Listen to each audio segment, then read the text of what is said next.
খই নাড়ু খা। সারাদিন একটা মানুষ খই নাড়ু খাবে, সারাদিন মানলাম আছে, সারাদিন খই নাড়ু খাবে।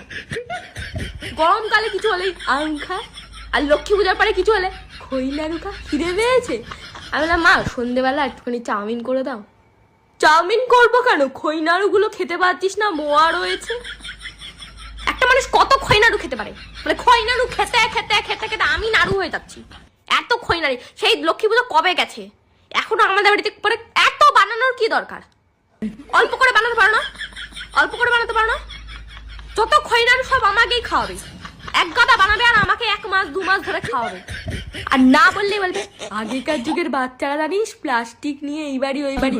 আর তখনকার দিনে বিরিয়ানি ফিরে নিচ্ছিল নাকি? তখনকার বাচ্চারা তো এগুলোই খাবে, এগুলোই তো খাবে। ওরা জানতো কি তখন কি খেতে হয়। ফ্রাইড রাইস চিলি চিকেন ছিল তখন।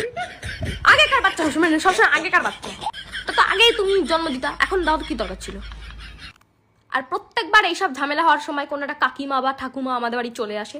কোথা দিয়ে ভাই চলে আসে বুঝতে পারি না, কিন্তু চলে আসে। তারা বলবে আগেকার যুগে যাইতো প্লাস্টিক নিয়া ঘরতো, এদিক এখনকার পোলা পাইন। তুমি কি কাজে এসছো সেইটা করে চলে যাও, তোমার পোলা পাইনের গল্প করার কি দরকার ঠাকুমা? পোলা পাইনের গল্প শুরু করবে, আর আমার মা সেটা নিয়ে হ্যাঁ দেখেছি সে। আমার মা কোনোদিনও আমার কথা ভাবে না, লোকে যা বলবে সেটা নিয়ে আমার কাছে। পাশের বাড়ির মেয়ে কি করছে, সেই কখন পড়তে বসছে, আরে ও কখন পড়তে বসবে সেটা আমার কি?